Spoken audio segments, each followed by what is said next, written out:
Everybody, thank you for coming to our panel 17, La flor en un campo de cizañas, Resisting Social Control en los Doce Años, Part 1. Um, the presenters today are going to switch orders just because we wanted to.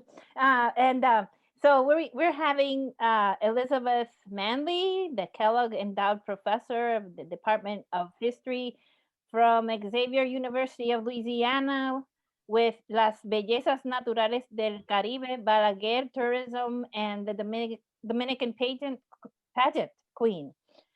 Then we'll have me, Pauline Kulstad-González, an archaeologist, Borrando a Bosch, Balaguer's Archaeology and Condemnation of Memory.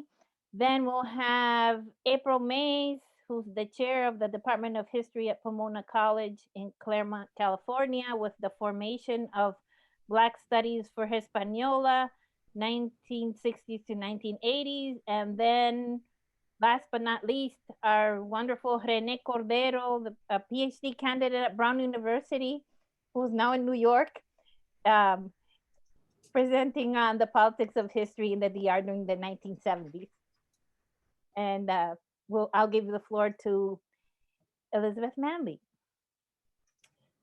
Pauline, thank you so much. I'm super excited to be here and to share this new work with you all. I'm actually going to share my screen because I have some really incredible images, and I think I could do an entire presentation just on these images. So if anyone wants to come back to these in the Q&A, I'm happy to talk about any and all of them. This paper is part of a new project that I've been working on over the past several years that looks at the role of women in 20th century Caribbean tourism development, not just in the DR, but across the entire region. And I specifically am investigating the ways in which ideas about tropical paradise are imagined and projected towards the global north and then back into the Caribbean as well. Here, I want to look briefly at the role of beauty pageants in the Dominican Republic in selling that tourism fantasy. So despite modest efforts by Trujillo to develop tourism in the Dominican Republic during the 1950s, including the building of several lavish hotels, here you have the Hamaca and Jaragua in the 1950s, and the hosting of a lavish World's Fair in 1956, and here is a Pan Am poster for that, so there was definitely some development. But the Industrias en Chimeneas did not fully get off the ground until well after his assassination and the subsequent US occupation. In the late 1960s, however, his successor, Joaquin Balaguer, began investment in the industry that had proven itself highly successful elsewhere in the Caribbean. The Balaguer regime supported tourism heavily, eventually focusing on the development of coastal resort areas like the northern beaches of Puerto Plata and the eastern tip of Punta Cana. Balaguer quickly reconstituted the Dirección General de Turismo, initially formed under Trujillo, and appointed Ángel Miolan to be its director. Early reflections from the agency indicate plans that, while not massive, really show their total investment in the idea that this would be the best plan to carry the Dominican Republic into the future. Growth continued into the 1970s and the 80s at a rapid pace, including the arrival of the near now ubiquitous all-inclusive resort. By 1994, the Dominican Republic was the most popular destination for tourists in the Caribbean, and the island had been imagined as an all-consumable paradise for visitors of the global north. For regime officials, the possibilities to create a tropical playground to the great benefit of the Dominican economy seemed massive. As noted by Miolan, the country was, quote, created by God for tourism. I have dared say sometimes, excited by the beauty of its potential. And you see him here with a beauty queen and several unidentified white Navy men, perhaps. During the Doce Años, the nation consolidated its tourism agenda, solidifying the National Tourism Bureau as the central administrative arm of the industry, creating a tourism police force, encouraging massive foreign investment, and concentrating efforts within the zonas or polas turísticas that you saw in the map and the earlier slide. In the process of this 12-year effort, the regime officials laid the groundwork for the tourism industry, particularly its theoretical premise that the country was uniquely situated, even fated by God, to be the region's central hub of travel. Tourism, of course, was not a new phenomenon in the Caribbean. Beginning with travel on fruit steamers in the mid-1800s, individuals had been visiting the region in search of relaxation, improved health, good weather, and the quote-unquote exotic for now over a century. Barbados and Bermuda had led the way, with Jamaica, Puerto Rico, and Haiti becoming popular destinations by the early 1900s. Much of the early 20th century development owed its increased numbers to the fruit trade itself, and Paradise was, quote, rediscovered precisely because of the banana and its steamer ships. Also, thank you, Samuel Zemurray. Across the Caribbean, visitor numbers bloomed in the interwar years, particularly with Cuba becoming an extremely popular place for US visitors, and then took off in the 1950s with the advance of air jet plane travel. By the 1960s, the Caribbean was a popular destination for North American and Western European tourists. Dominican officials sought to capitalize on and grow the available market by highlighting the accessibility and beauty of the eastern half of Hispaniola. Caribbean Paradise, early tourism promoters were eager to explain, was available for individuals to reconstruct as their own tourism fantasy. In addition to the thrill of maverick exploration, beautiful women awaited to serve as ambassadors to this Edenic escape. Caribbean travel was to become an entirely consumable affair, and the revival of beauty pageants became a key element across the islands as part of the sale of their relaxing getaway. In the early years of building the industry in the Dominican Republic, projecting the island getaway as a process of discovery and escape from the rigors of daily life was always accompanied by beautiful exotic guides. It was a carefully constructed conceit built around a flattened colonial narrative and an exotification of the Dominican female beauty, a brand that sold the island as the perfect old meets new escape where beauty queens were literally everywhere. Right? While tourism officials sought to demonstrate how tourists could rediscover the Dominican Republic as an ideal place for a fantasy escape, the climate, landscape, and beaches were often second to what officials saw as more crucial, Dominicans themselves. As they noted in an annual report in 1971, Dominican people were naturally hospitable, cordial, and friendly with foreigners, often treating visitors better than they did their own fellow citizens. More significantly, the nation's female population, the bellezas naturales del Caribe, as I said, were perhaps the most important inducement to travel. Tourism officials, private enterprise, and the press all supported the belief that Dominican women, beautiful Dominican women, of course, could serve as the best ambassadors to the nation's tourism project. As editors of the tourism magazine Bohio noted about a regional 1968 contest, quote, Latin American countries sent to Santo Domingo what induces most men to travel to foreign lands. Bohio is proud to decorate its pages with the beauties in question. And here is just a little display of a few of them with some captions. Claiming Dominican women were the ambassadors to tourist discovery was a multi-layered project in which beauty pageants featured prominently. The very first year of their efforts, the National Tourism Bureau revived the Dominican National Beauty Contest. The contestants, representing the various regions of the country, competed for three places, Miss Sugar, Miss Merengue, and Miss Coffee. And for the chance to represent the country at international contests.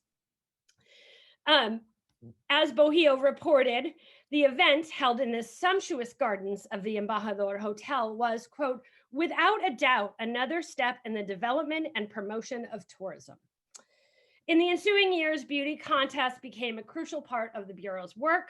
Serving globally as ambassadors of the Dominican brand, contest winners began competing in national Miss Tourism pageants, as well as Miss World and Miss Universe, and they were regularly sent to various activities and events nationally and globally. After a Dominican won the regional Miss Tourism in 1970, Bohio noted their pride, but also their optimism for the future of tourism. Quote, with her scepter, crown, and graciousness, Margarita Enriquez inaugurates her reign designed to include her subjects in the great family of international tourism. The full-page image showed the new queen sitting on a throne here in the center in a very short skirt that then was superimposed above a hand-drawn map of the Caribbean and Central America, with rays projecting outward or inward, if you will, from Santo Domingo. Bohio magazine proved to be the ideal, although not the only, vehicle to showcase Dominican beauties to both a local and international audience. The magazine annually, and often more frequently, demonstrated the stunning displays of the Dominican Beauty Contest, replete with priceless captions for each contestant.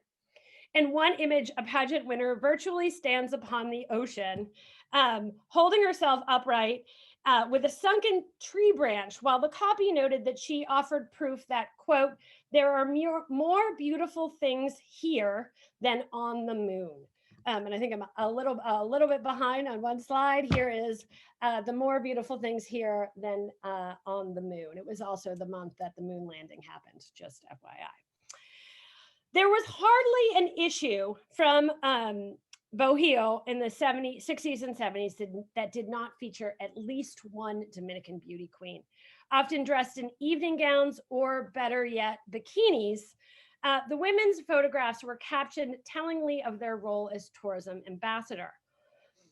The magazine was completely upfront about this tactic, arguing that, quote, year after year, we have adorned Bohio's pages and written about one overwhelming quality of the Dominican woman, her beauty.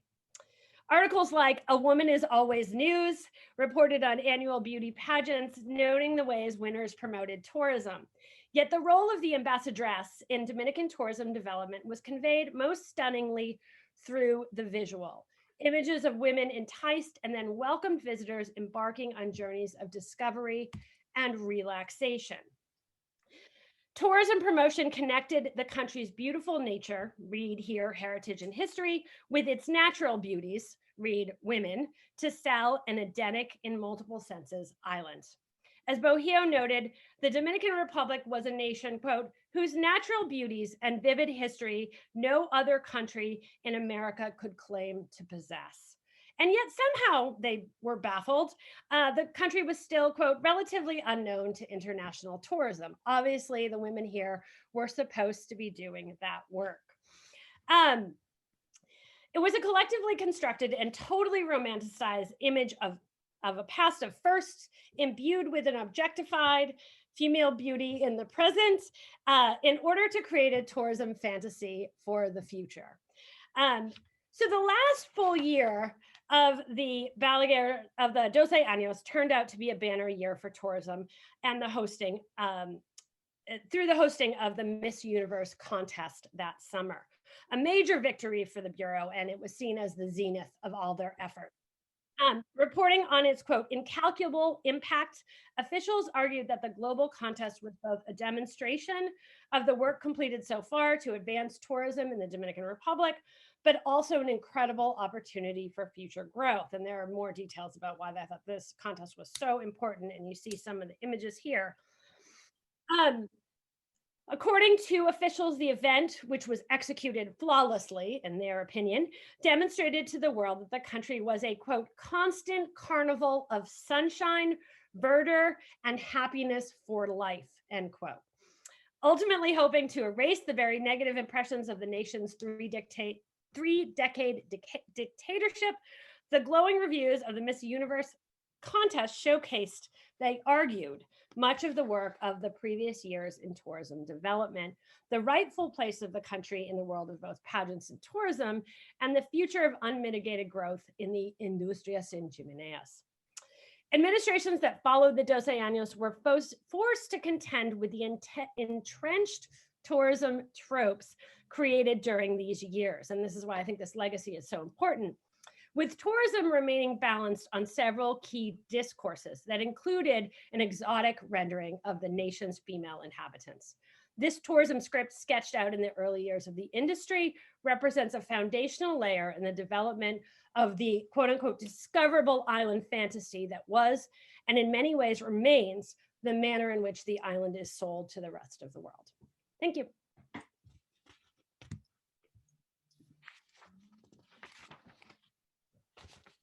So I think we're gonna leave the questions till the end. That's okay. Then I'll go next. Let me share my screen.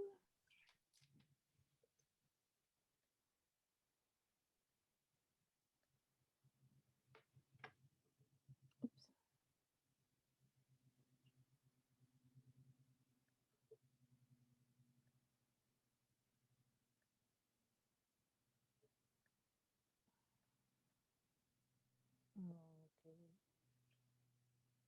Can you see my screen? Good. Okay. So, Borrando, Bosch, Balaguer's Archaeology and Condemnation of Memory. I'd like to thank Dr. Beth Manley, first of all, for inviting me to participate in this session, along with all these other distinguished colleagues. And I also want to thank all of the viewers who have chosen this session to watch. What I'm going to be presenting here is part of my dissertation research that was part of the Nexus 1492 project funded by the European Union. However, what I'm presenting here is my own interpretation, and it has nothing to do or reflect any of the positions of the Nexus 1492 project.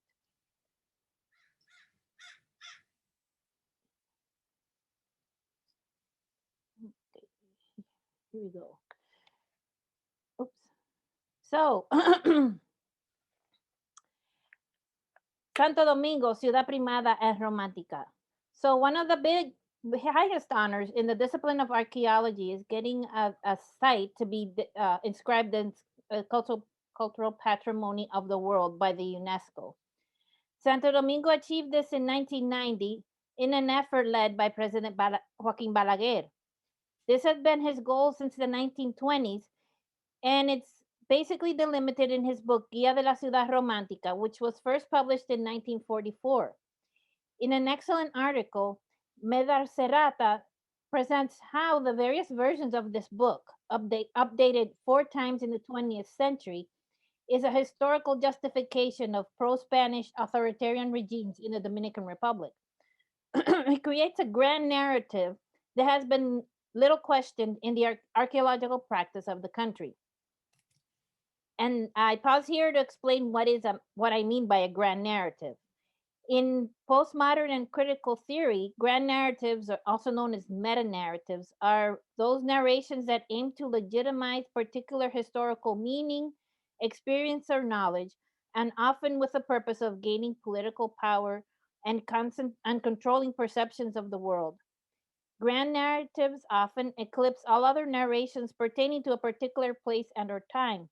And the danger is that they're often mistaken for reality rather than being recognized as a subjective representation modified according to the audience and circumstances in which they are told. Even worse, they're perceived as cornerstones of identity formation. So, I had a problem with this before. Oh, here we go. Okay, but there's a need to challenge these grand narratives. As Juan Luis Guerra poses here, ¿Quién descubrió quién? Who discovered who? And I'm not saying here that all the anthropological and ethnohistorical evidence of things that had happened in the colonial city are wrong. What I'm saying is that they need to be reinterpreted and that they need to be presented in a more scientifically coherent manner. And in a way, kind of flipping the script of what we're normally told. And I have a question about here. How many of the people who are here knew that there were two ciudades primadas? There were two ciudades primadas that were declared to be ciudades primadas on the same day in 1508 by Obando. It was Concepción de la Vega and Santo Domingo. So Santo Domingo is not before La Vega. So they were both the first cities at the same time. In fact, in 1508, Concepción de la Vega was in charge of all of the northern part of the island, and Santo Domingo was in charge of the southern part of the island. All the other settlements that you see on this map were villas, but they were not cities. But Concepción de la Vega got destroyed in an earthquake in 1562, and then Santo Domingo became the only city on the island. So where's Concepción de la Vega? It's not in where La Vega is right now, but it's 8 kilometers north at the foot of the Santo Cerro. And there's several different ruins that are part of the park. And at the time that it was still going, it was much bigger than the colonial city of Santo Domingo. So imagine a bigger city than the one that you see in the colonial city of Santo Domingo now. And some of the buildings that are still standing are the fort, the monastery of San Francisco, and parts of the cathedral. It also has one of the richest archaeological assemblage in the Americas. It has what's left over. Apparently, there was a lot of golden artifacts that somebody must have somewhere, but that are still the ones that are still kept include metals, which are not very common,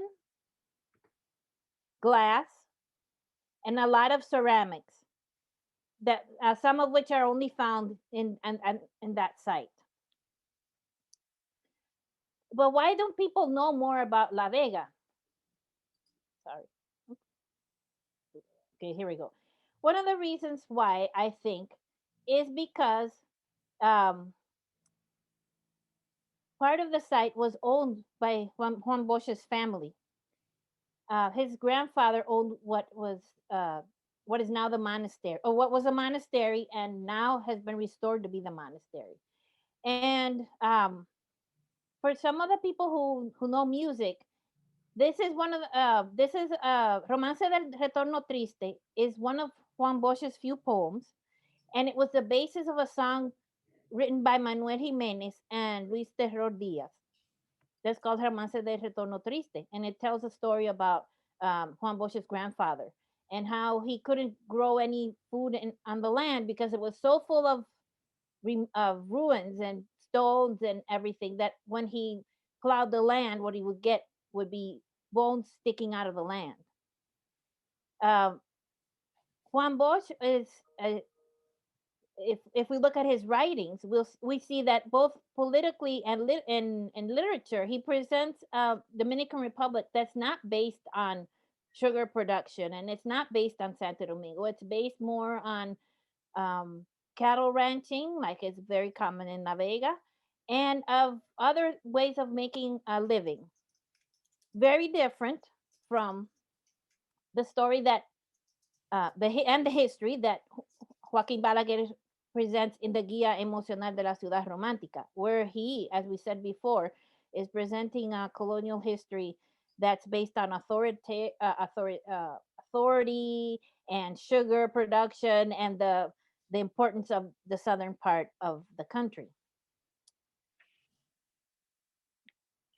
The need to justify this idea that Balaguer had of the Santo Domingo being the center of the universe, basically, was the idea behind the widespread architectural and archaeological works of the 1970s in the Santo Domingo colonial city, in the hopes of having it being declared cultural patrimony of the world, which it was in 1990. But a lot of the things that are supposed to be the first in Santo Domingo in that declaration are not the first. And the archaeologists were involved in this by excavating, and all of what they excavated in Santo Domingo was supposed to go into the Museo de las Casas Reales. But Santo Domingo has been continually inhabited for the last 500 years, as opposed to La Vega, which is just an archaeological site. So there's very little archaeological material from the 16th century that still survives in Santo Domingo. So after they started archaeological explorations in La Vega, the 16th for the 16th century material, they found that there was quite a bit, and the material was sent to Museo de las Casas Reales to be put back together and put in a temporary exhibit 40 years ago of 16th century material. No one bothered to say that this material was from La Vega and not from Santo Domingo. So everybody that goes there goes to the Museo de las Casas Reales and sees the material that you see on the left side of the slide, or the right side of the slide, and they all assume that this was found in the work that was done during the renovations of Santo Domingo.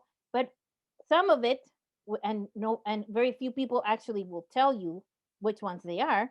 Some of it, and probably most of it, came from La Vega, but they won't say it because it's going against the grand narrative of the Guía Romántica, Balaguer's Guía Romántica. One of the good things has been that one of the archaeologists was willing to tell me. He didn't get to the point of telling me exactly which ones of the pieces were from La Vega, but he told me that most of them that you see in these two pictures are from there. So the fact that he felt like he could say that to me, I think was it's a step in the right direction of changing that narrative. So I think that's. I'll let you know what happens after this. I'm gonna when I go back to Santo Domingo, I'm gonna try to see if I can convince him to tell me which ones exactly, and that will be the next presentation. So thank you.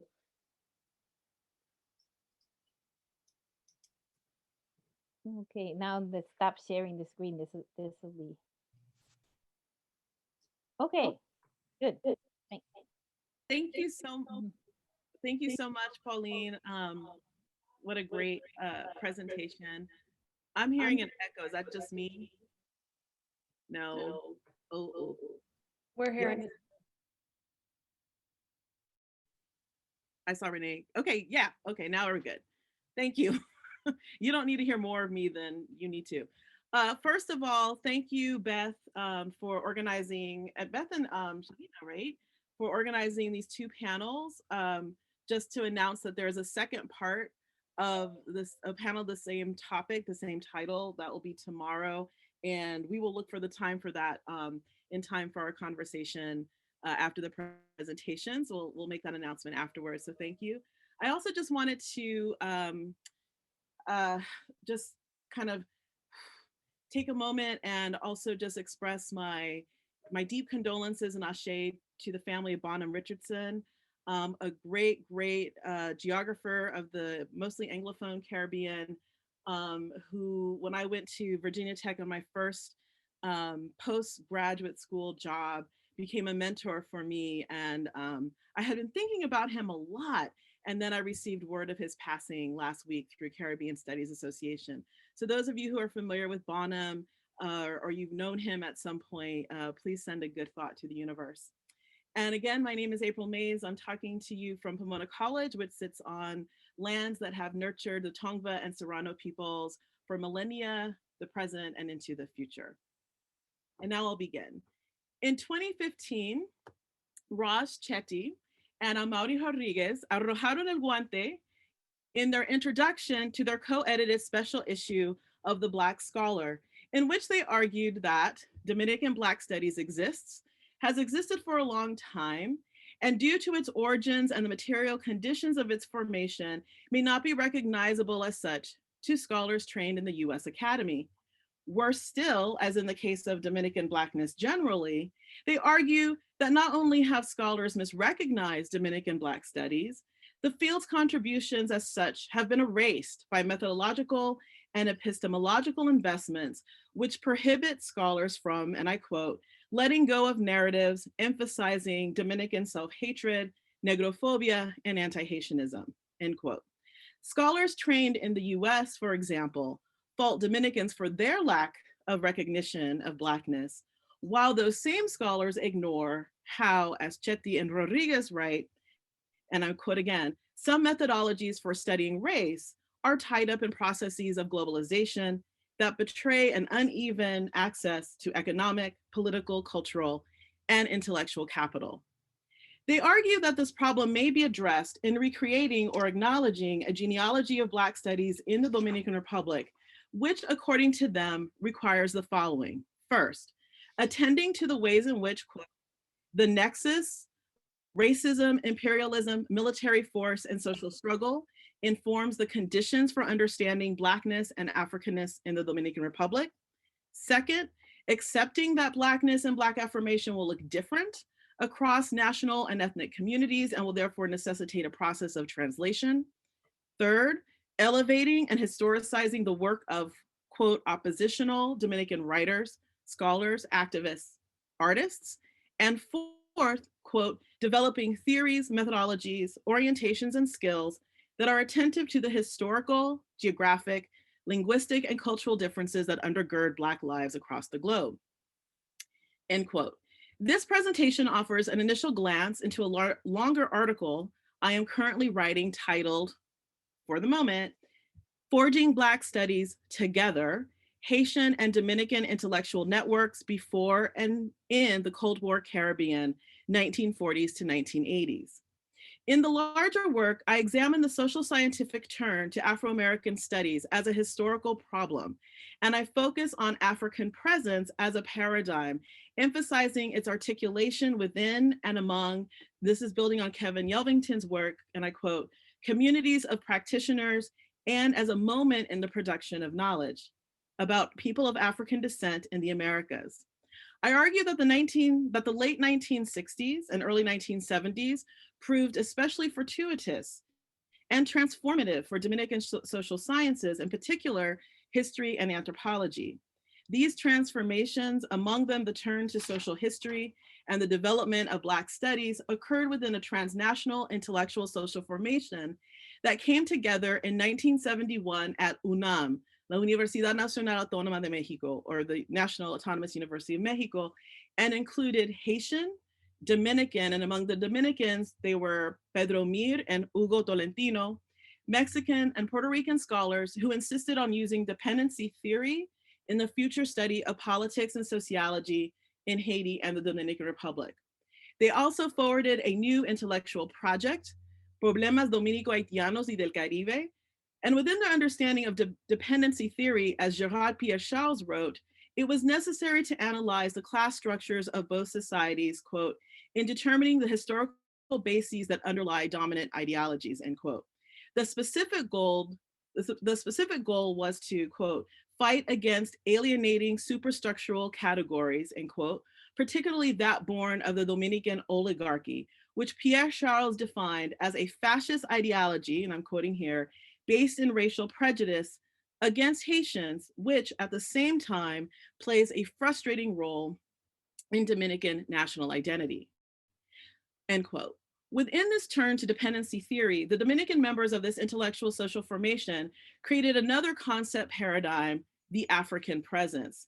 And I suggest that they learned some of this during their time in Mexico City, or even in exile in Cuba, because both in Mexico and in Cuba, another intellectual social formation had come together in the 1940s, which, as in the 1970s, had brought together Haitians, Dominicans, Mexicans, Venezuelans, Cubans, and US American scholars in a collective effort to further the work of finding and categorizing African cultural survivals in the Americas. In the 1940s, as in the 1970s, the social scientific community that came together was inter and cross-disciplinary, transnational, and saw in the study of Africa and the Americas, and I would add social history, a way to counter fascism and liberate peoples from the ideological domination at the hands of elites. In this work, the early years of the Doce Años witnessed an outpouring of new research, the adoption of new methodologies, and major epistemological shifts in the social sciences. Franklin Franco Pichardo, who had spent much of his adult life in exile during the Trujillato, published Negros Mulatos y la Nación Dominicana in 1969. Then ex-President Juan Bosch published his comprehensive study of Dominican society and its historical formations from the colonial period to the present in his Composición Social Dominicana, which was published in 1970. In 1971, a small vanguard of newly minted PhDs, including Héctor Inchaustegui Cabral and Fra Moya Pons, created the interdisciplinary journal Estudios Dominicanos, publishing new research in the emerging fields of Dominican social history and cultural studies. The first bulletin of the Museo del Hombre Dominicano began publication in 1972, the same year that the museum opened, promising to expand and deepen, forgive the pun, archaeological, ethnographic, and ecological studies of the Dominican population.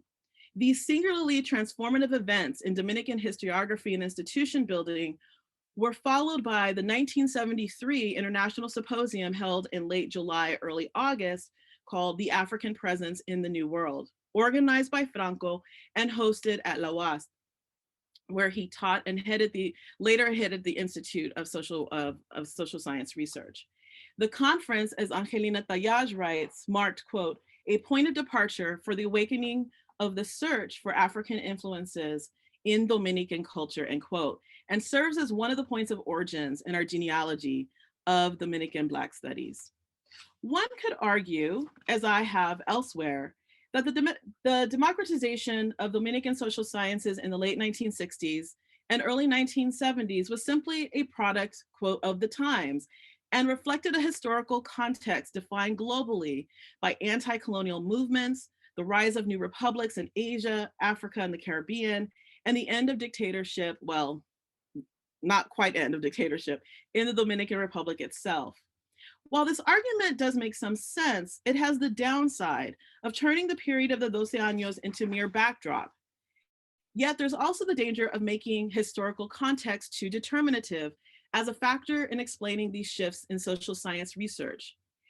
In her article, Public Rights, Social Equality, and the Conceptual Roots of the Plessy Challenge, Rebecca J. Scott warns against impoverished uses of historical context, quote, because historical context is not simply a backdrop, a stage setting, or an external force pressing events in one direction or another, end quote. In creating a genealogy for Dominican Black studies, I'm finding it helpful to think of the Doce Años not as a backdrop in which this significant transformation in the social sciences unfolded, or even simply as a mirror against which these scholars understood their roles or their work.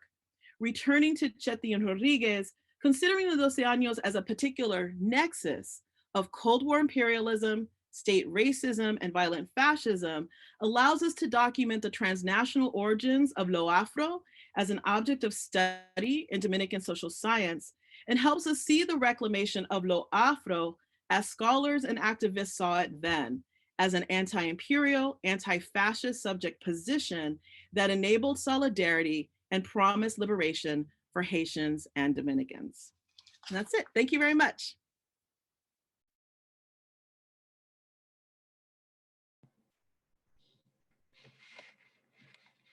Okay, thank you so much, April. You made it less than 10 minutes. Wow, good. So our next presenter will be the wonderful Rene Cordero. Thank you so much, guys. This is awesome. And I really want to thank Beth because she got me to present alongside this wonderful panel.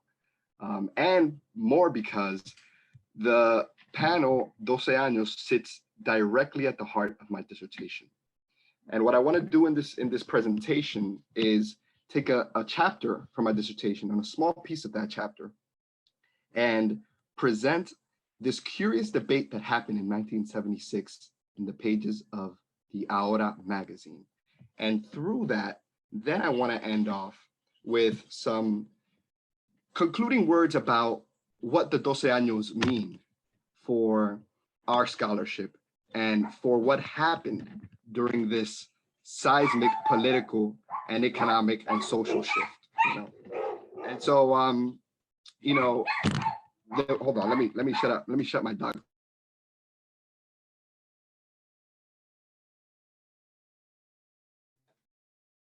I got two dogs.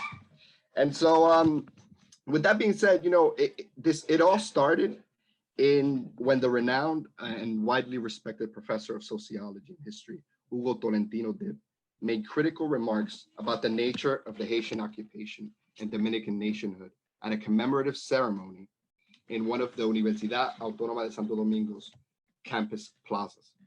On the lawns of the UAS on January 16th, Tolentino asserted that the invasion of Jean-Pierre Boyer, as well as the 22-year occupation, endowed the Dominican Republic with, quote, positive elements, end quote, elements that shaped the foundation of the Dominican Republic as a nation state.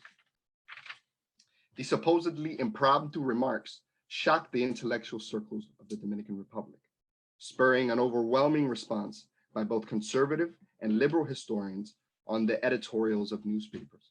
Conservative scholars and intellectuals like Emilio Rodriguez de Maurici and Pedro Troncoso Sanchez vehemently condemned the remarks and made the discomfort known.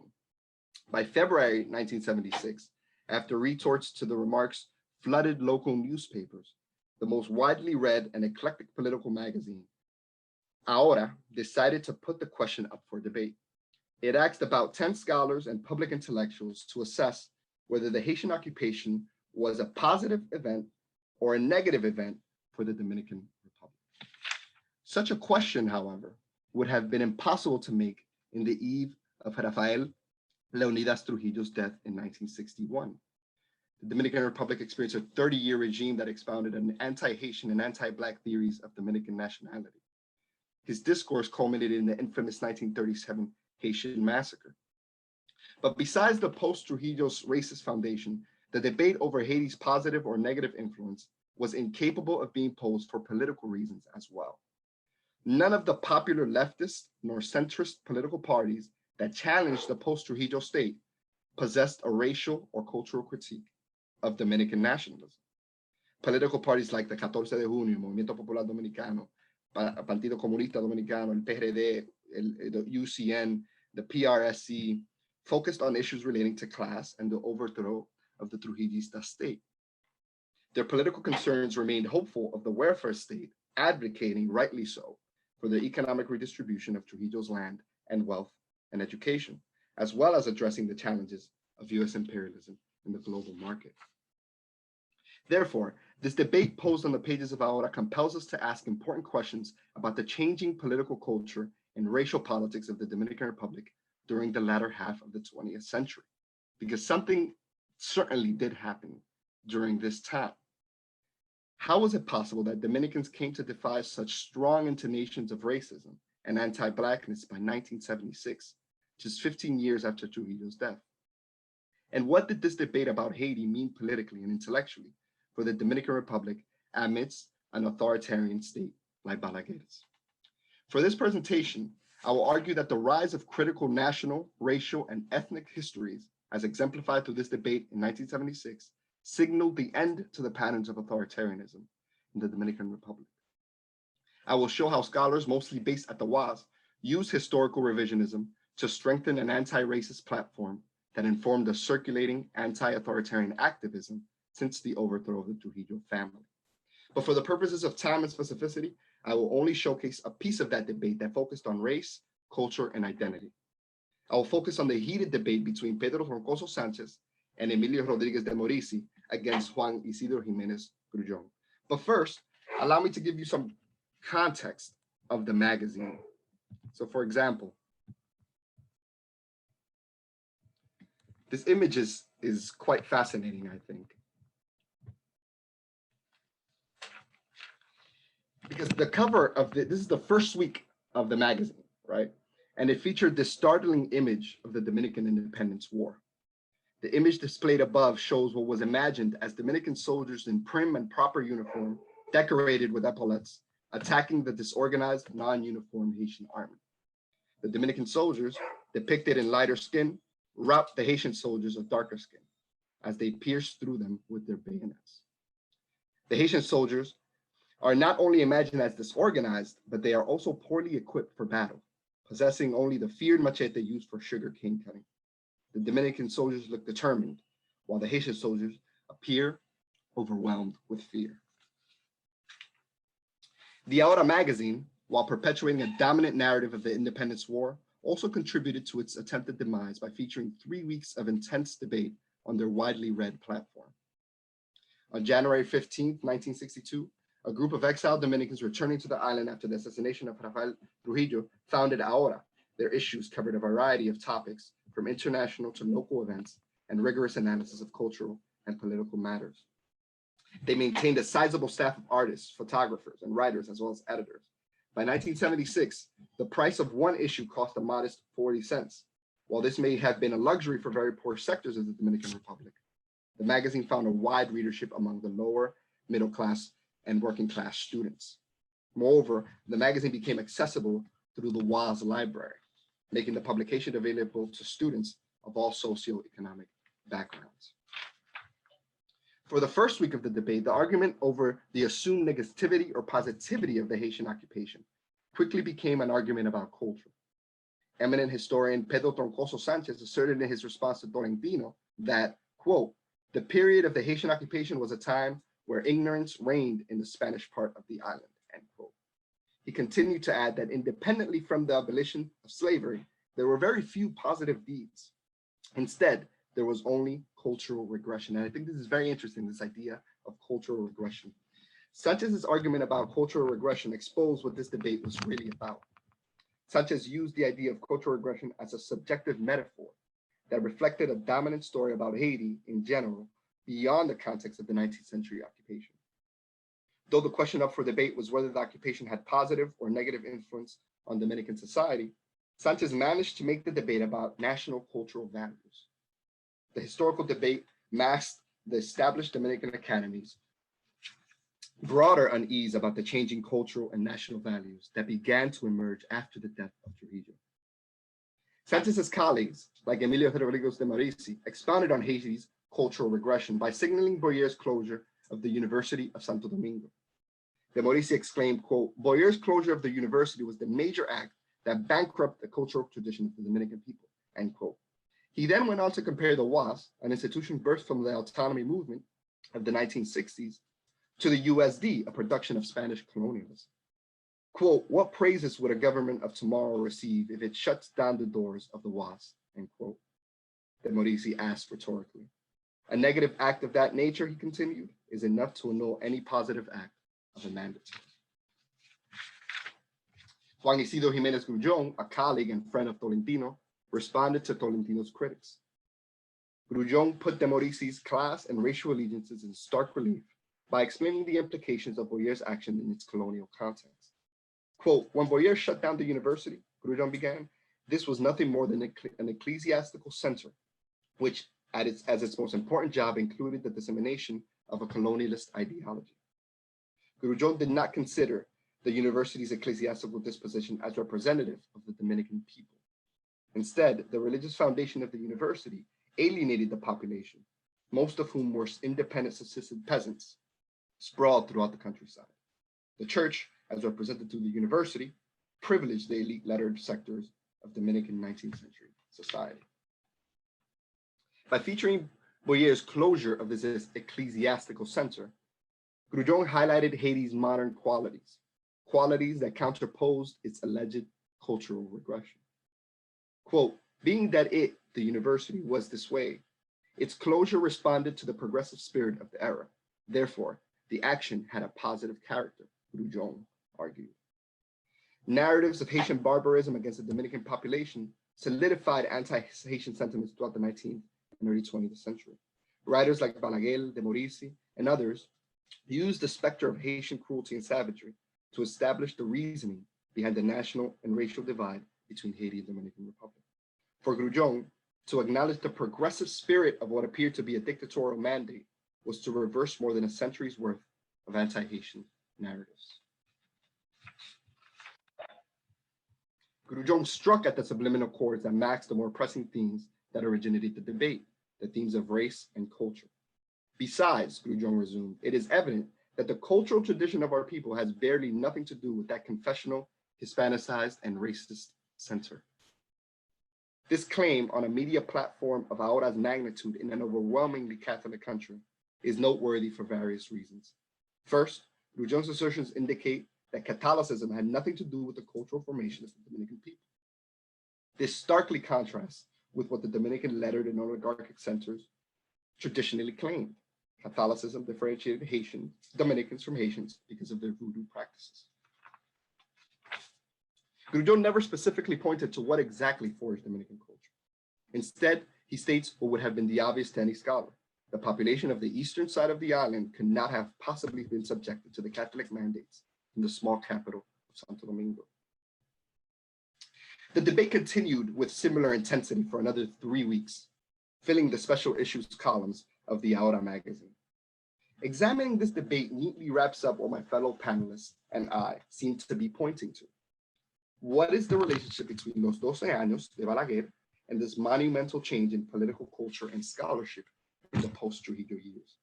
More specifically, to the aims of this panel, what does the Doce Años have to do with the scholarship we are producing in the latter half of the 20th century of the Dominican Republic?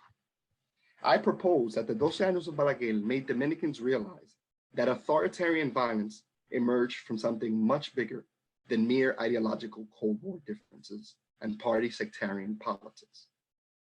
In the changing cultural, social, and economic landscape of the post-Trujillo years, state violence became much more generalized than during the Trujillo's regime's more surgically precise repression.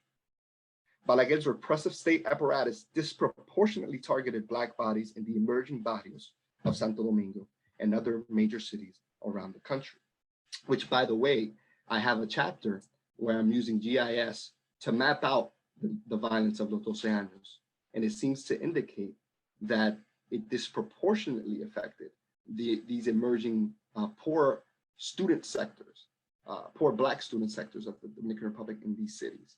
Even who got tortured and who was able to stay alive during these years was very much based on the intersections of class, race, and region. As political participation and education became ever more inclusive during these post-Trujillo years, it became essential for Balaguer's state project to thwart the democratic initiatives of a rising Black working class.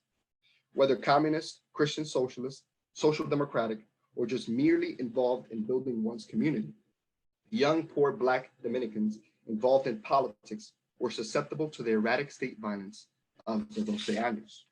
And so here's where I come upon one of my dissertation's more bold and daring arguments, which is that party and state politics that solely focused on class struggle and solidarity and anti-imperialism was incapable of explaining and combating the widespread violence of the Balaguer regime. Something was wrong with the nation, and it was not only poverty and imperialism. Thank you.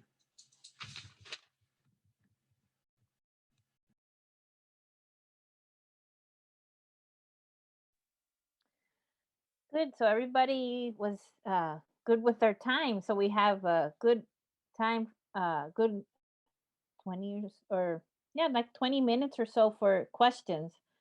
So I guess put them in the chat. Is that how we should do it? Beth, what do you think? I think people can do it however they want. I think, you know, if you want to raise your hand. If you want to start talking, start talking. If you want to put it in the chat, you can do that too. We're up for all. I see 2 hands raised so far, Raj and Arturo. And if you feel more comfortable putting your name in the chat, we can do that as well. Pero those are the 2 hands I see. Anyone else? Oh, Heather? Okay.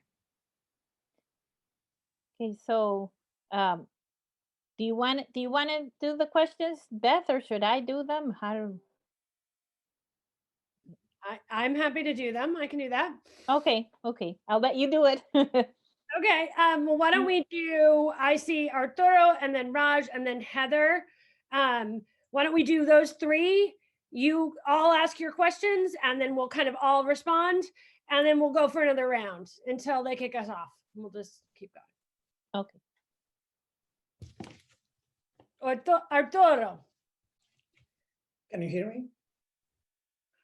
Yes. Awesome. Well, thank you so much, especially for complicated the next 3 years of my life. I love you all. I have a couple of comments and a question. So my first comment is for Pauline, since we are working on the same area. Your presentation made me find that, and I went through my notes, and there's this quote from Balaguer, because what I found fascinating in your approach is that you're putting these two campesinos. Es un campesino de Río Verde y un campesino de Navarrete. Yes. The difference here is how they react to the city. My take is Juan Bosch doesn't have time to do that. He's out in 1938. So he's a wanderer, right? This is, if you want to put it in the right-wing mode, somewheres and anywheres. He's an anywhere, right? He goes to Havana, he goes to Chile, he goes everywhere. Balaguer doesn't leave. So this is a campesino that is totally in awe by Ciudad Primada. So here's a quote in 1970. This is Balaguer in 1970. La capital de un país debe merecer la atención preferente de cualquier gobierno y su embellecimiento debe ser preocupación esencial de todos cuantos sienten como una fuerza viva el sentimiento inexhausto de su nacionalidad y su estirpe. This is Balaguer addressing the nation in 1970, justifying all the money he's putting into the city, right? So I find it fascinating that way that you put it, that, you know, erasing La Vega, right? Because it's all Rio Verde, right? And I just wanted to put that out there. And finally, my question is for Rene.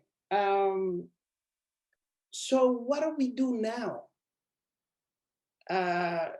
Because you walk us through that debate between these towering figures of historiography, and they are debating the seminal event in Dominican Republic. And you have Juan Isidro, and you have Emilio Rodriguez de Morici, and there was a pushback. And now we end up with Marcallé, Manuel Núñez, Garcia Pantaleón. We end up with all those guys back again. So maybe, I don't know, the young historian, that's my question. How do we get from there, from 1976, we have all these positions out from to 2020? Okay, and I stop. Thank you. That was an amazing panel. Thanks, Arturo. Raj, you want to ask your question? Yep. And thanks all. Really, I mean, I'll say first, April, it's really humbling to be cited. And I know Mauri was on here, I might still be on here. And especially, and I just want to say this, the sort of real intellectual debt we have to Silvio, El Profe, that's also on the, I think, or at least at some point was, in thinking through these kinds of questions about what does Blackness mean, how does it operate, and that sort of long work. So I just wanted to sort of say thanks for the engagement and sort of point in the direction of people who've been doing this to help us think through these questions. Okay, Arturo. And so I have a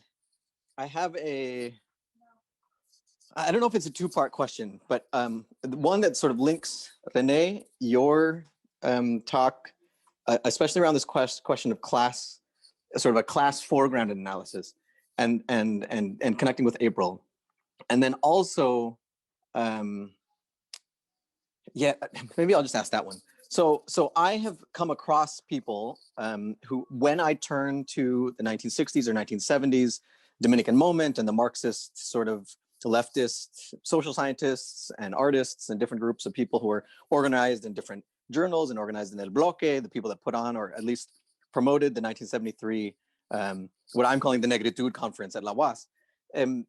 that there's an immediate dismissal of that 1960s moment as being about class and thus automatically not about race. And so, Rene, I understand the pressure you want to put on the way that there was no explicit sort of racial critique, but I also wonder if the opposite tendency to dismiss these class-based critiques as automatically not about race, as maybe too quick a move for some place like the Spanish Caribbean in particular, with a sort of majority Afro-descendant and majority Black population. So if, and April, this is actually what I really loved about you citing Pierre, am I forgetting his name? The Haitian intellectual that's writing stuff, that can one imagine a class-based Haitian intellectual being criticized for not paying enough attention to race? And I wonder if that might be a way of thinking about what does it mean to think in the Spanish Caribbean in particular, Spanish language Caribbean, or in the Caribbean more broadly, that attention to race in some way could be recognizable as attention to class in this 1960s and 1970s Caribbean in some way could be recognized as paying some kind of, even if it's not sufficient, attention to race. Is there a possibility for something to split the difference between a dismissal and sort of an overstatement on here it's really about class, like that sort of total rejection of race, or a total rejection of a class-based analysis? So I wonder if the Spanish-speaking Caribbean allows for something different. So I pose that as a question, and then I'll shut up. Thanks, Raj. That was a packed and fantastic question. Let's take Heather's, and then I'm going to let everybody just go at those questions. Thank you, everybody. That was really a wonderful panel. And thank you, Beth, for sending me the announcement for the conference. So otherwise I wouldn't have registered, so thank you.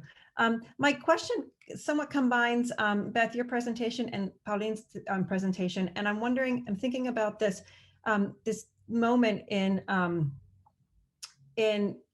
history with, the emphasis on Santo Domingo as the center of Dominican, of course, political center, but also the national identity, and the emphasis on Santo Domingo as this tourism site as well. And I wonder if, you made a very strong case for the political reasons and the nationalist reasons why the emphasis on Santo Domingo would take precedence over La Vega.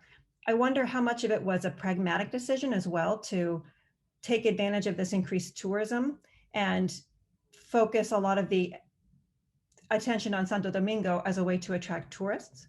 And I also wondered, kind of as an inverse of the same question then, Beth, if there was some kind of regional, there's obviously a racial preference in terms of these Dominican beauties, but if there was a regional preference or some kind of regional predominance of, women from the Santo Domingo area, or if that didn't come into play. Awesome. These are great questions. Who wants to start? Why don't we start with Heather's and work our way back? Okay. Because Rene and I have to reread Capital to answer Raj's question. Well, I think I'm gonna start with telling Heather a story. I don't know if the people who are here remember this show that they had in 1992 called The Americas, where they showed the Dominican Republic, and they showed how the Dominican Republic had this beauty queen that was blonde and blue eyes. That blonde and blue-eyed queen was from Rio Verde, from where La Vega is, where Concepcion de La Vega is from. Her father was the architect who was in charge of the archaeological dig in it's one of those weird things that happens. Okay, so this blonde-eyed woman is from La Vega. The one that they're talking about is how she does not look like the typical Dominican. The poor woman then had a car accident. She died, and her father went kind of crazy. But these are why is this not surprising in the Dominican Republic? But either I'm not 100% sure about, but she had some type of accident, Beth. I'm not sure if she died, but I know that it made her father go crazy. That's what I've heard. But she was that beauty queen in 1990, 92 or something like that they show in that documentary. One of the, and in terms of the comment that Arturo had about Juan Bosch and Balaguer. One of the interesting things that I found was that the title of the poem that is Romance del Retorno Triste. And you know, it's sort of like the opposite of the Guía de la Ciudad Romántica. So they're both talking about romance, about the romantic idea of the place where they are, and one is talking about how this romance is sad, and the other one, which is Juan Bosch, and then the other one is talking about this wonderful, this wonderful Dominican, Dominicanness coming from Santo Domingo. So that, well, I think one of the reasons why Balaguer wants to highlight Santo Domingo was because Santo Domingo was the official capital. Even though there were two first cities, Santo Domingo was the capital, and they were supposed to follow the rules. So that's why he always wanted to highlight it. The fact that Bosch is telling a different story, and I think is problematic for Balaguer, even though he is basically from the same place, but he wants to make sure that people follow the rules, and that was part of his thing. So I think that's more or less what I think I can say. I'm still thinking about Arturo's idea about the one who stays and the one who leaves. So I'll comment on that later. Well, I will really quickly say that I do not know. I haven't done a full analysis of all the beauty queens. Also, there's a lot of them. They start having lots of contests. My guess would be that a lot of them came from Santo Domingo, but I'm not sure on that. I can't say. And obviously, one of them comes from La Vega. But in terms of the practicality of emphasizing Santo Domingo, I think that is a very important consideration. It's obviously to Balaguer's benefit, right, to promote this city for many practical reasons, including access, right, the airport, the fact that there was a port that they were getting ready to kind of be a place in which cruise ships could come in. And there is a lot of discussion about using this idea of discovery, right? There's this Hertz rental car ad that said, that had a picture of Columbus that said, Chris missed out on a lot. Like if he'd had a rental car from Hertz, he would have done much better when he arrived in Santo Domingo, right? And so this whole discovery trope becomes very convenient for them to justify then the first that this Santo Domingo, right? Obviously not really first, but the first that they can claim. And UNESCO, and this is a question I wanted to ask Pauline, but we're gonna probably have to save it, is how much do we blame, blame is probably not the right word, but how much can we place on UNESCO and the declaration of all these national patrimony and sites of memory, et cetera, for actually distorting the historical narrative, right? Because everyone across the Caribbean anyway is competing to get these designations, because these designations mean that they can attract people to the city and more than just the beaches, right? And they can have diversions and they can have the things for them to do.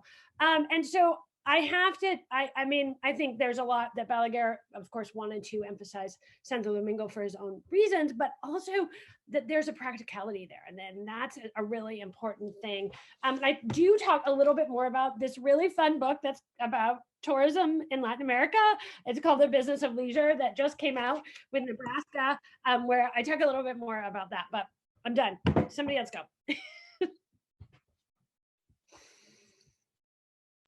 Rene, you want to go first? Yes.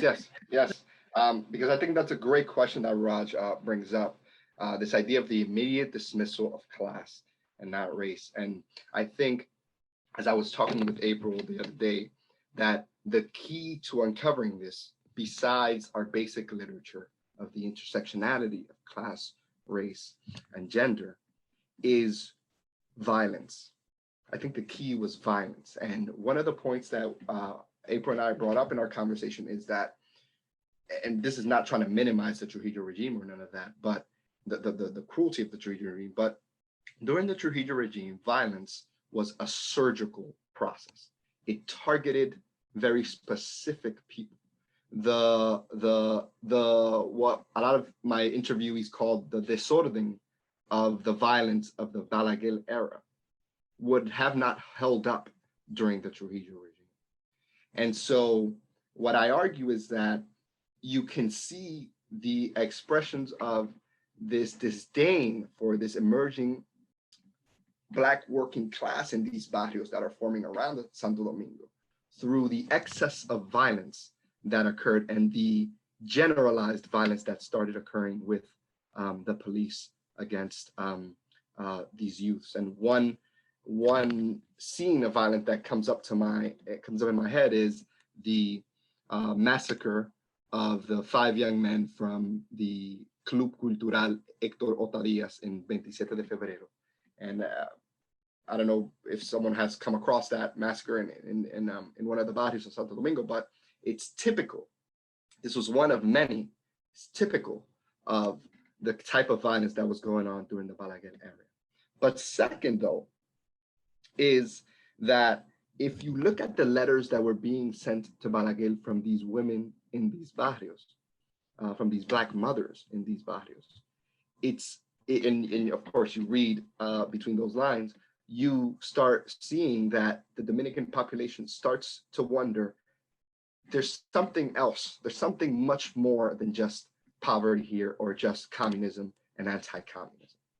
There is an almost racial intention in the type of racial, class, and gendered intention in the type of violence that is being executed by the Balaguer regime. And so how would I answer that question is through the key term of violence of the particular Cold War violence in the Dominican Republic that was occurring during the 1960s and into the 1970s. And I think that this cultural turn to now critiquing Dominican nationality and Dominican nationalism and rethinking the Haitian occupation comes precisely because Dominican intellectuals and Dominican citizens start seeing that the problem is beyond just simple, U.S. imperialism and class struggle. It has to do much more with the ways in which the state itself is created as a bulwark against any type of emerging Black, educated, working class population, organized working class population. So our time is running out. Before I forget, does anyone have a copy of Tolentino's 1959 dissertation from the University of Paris? I am desperate to find this. Okay, if you come across it, let me know. Hook a sister up.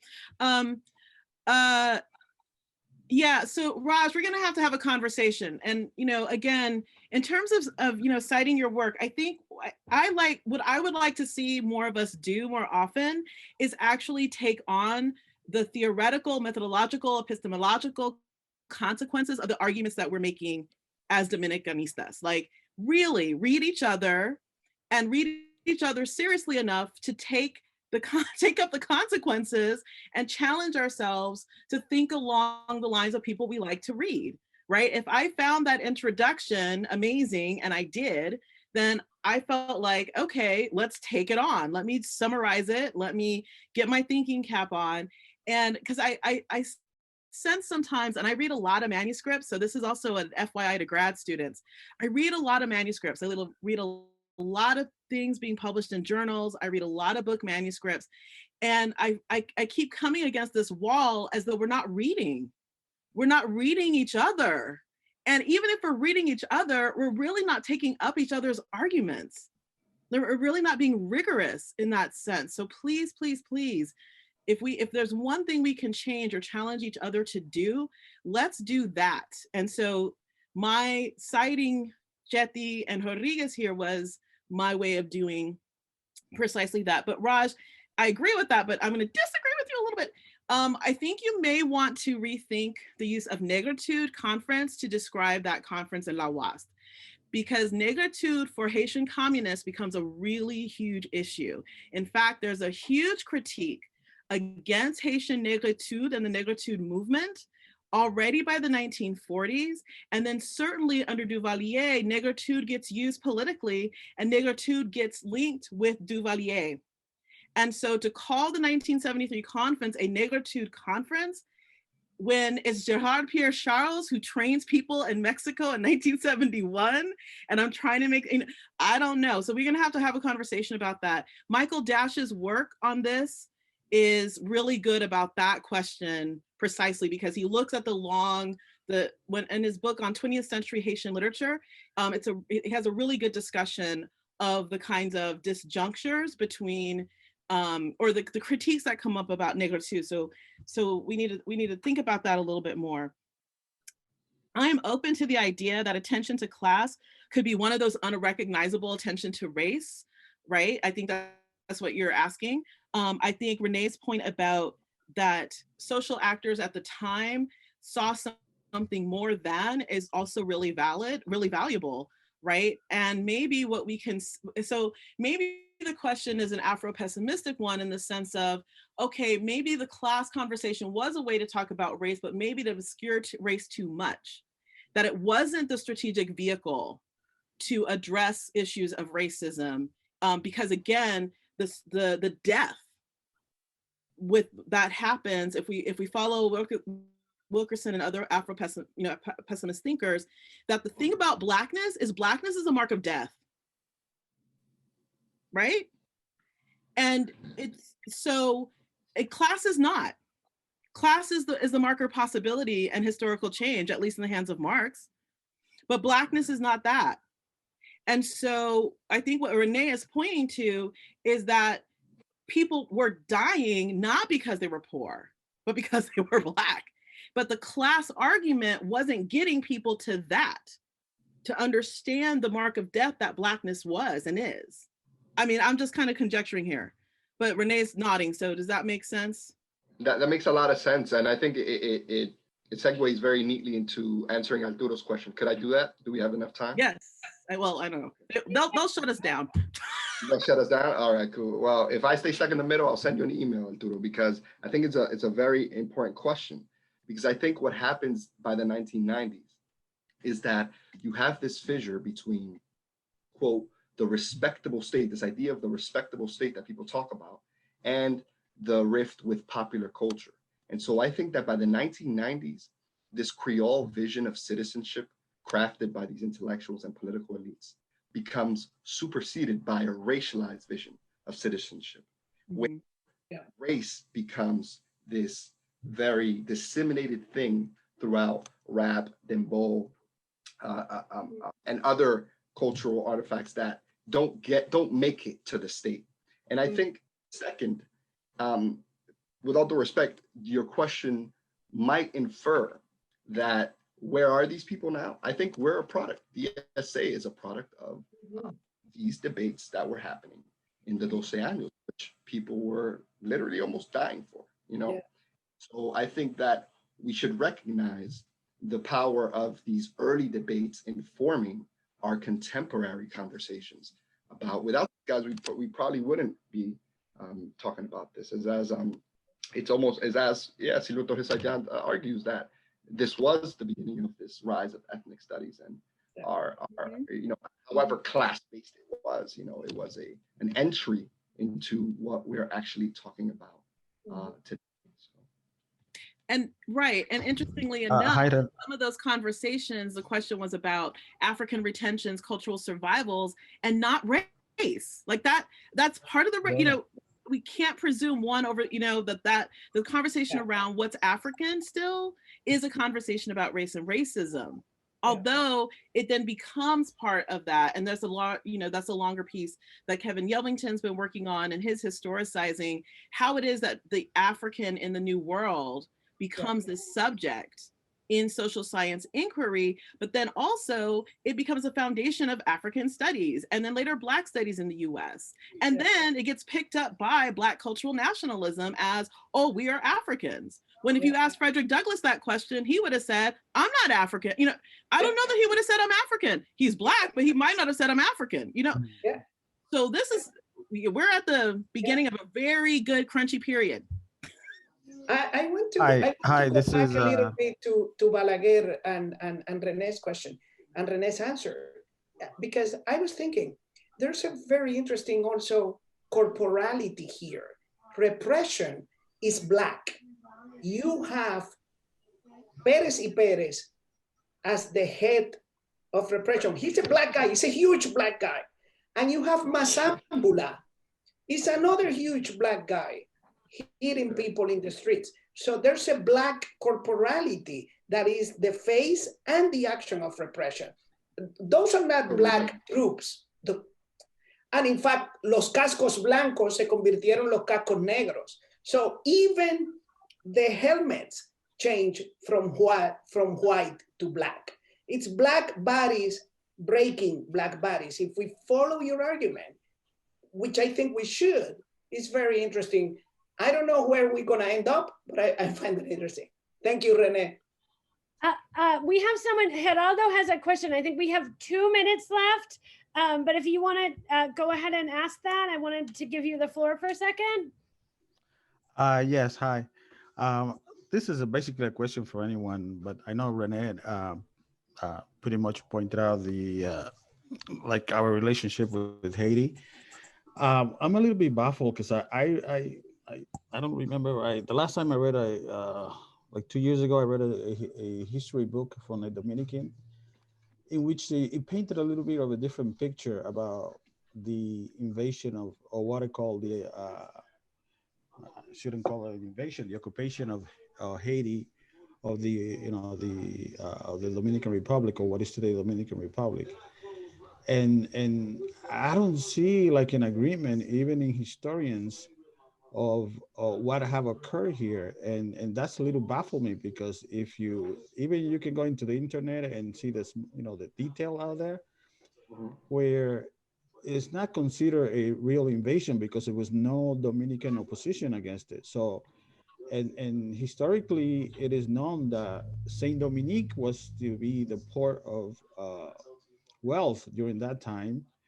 And Dominicans, we used to see the French culture, the French way of life, much better than the Spaniard, because since the Spaniard pretty much abandoned the island at that time. And if you notice, way back, they were looking for the fountains of youth, what is that? In Colombia, El Rosario, I believe, some gold out there. So it's some, aspect of that also that I'm bringing over here. But the fact that I mean, if you just do a simple Google and look at the Jean-Pierre Bouyer, and basically in his I know this is Wikipedia, is not his actual biography, but it does point out that he actually crossed the whole eastern part of the island with very small resistance. And as a matter of fact, even the mayors around the city, they already already have the Haitian flag already posted over there in welcoming him. So that to me also, in a sense, I'm Dominican by birth. Live here in U.S. since a child. So but also that what I was being told since childhood is that we fought for like a big war against Haitians. There was few wars that we fought, but I don't see anything related out there historically about that. There was an invasion, pretty much like an occupation type or an annexation, I would say. I'll defer to the 19th century historians, it remains, but I do want to say though that I think your question is indicative of the politics of history, because invasion or occupation, it depends who you ask. If you ask Western parties that wanted Haiti to come in, they would say occupation or whatever, unification. You ask the capital, Núñez de Cáceres, invasion, war, right? Okay. So this is so beautiful about this period in time and how people remembered it, is that it depends who you're studying historically. And I think what the historians that I'm trying to, or the public intellectuals that I'm trying to look at, what they did was that they rescued another version of that history from just these intellectuals and these state party officials. I don't know if something more. No, wait, you I said mean, this would be a great thesis out there for anyone out there who's actually like to, Yeah. a historian out there, because it's basically, it's, I mean, there is work, Geraldo. There's work. Fidel Tavares has a nice chapter in our book, Transnational Hispaniola, about that period. And there's work by Dominican historians, Quisqueya from Pons. Like a lot of people have written about that period from that other perspective. But it's just as Rene said, that's the politics of history as they play out in the DR, and it depends on who you ask if they say occupation or unification. But having read documents in the 19th century eastern part of the DR, I mean, I've read stories where towns raise with any flag they think is going to save them from destruction. They're raising US flags, they're raising a Dominican flag, they'll raise a Haitian flag, they just don't want to get the town burned, Okay, so and on that note, thank you so much. Well, and an important reminder that looking at historiography is a good way to talk back to these moments of oppression, right? And that we can use this to try to think more amply and broadly about narratives and whose stories. So thanks, everyone. Thank you, guys. And we'll see you all tomorrow.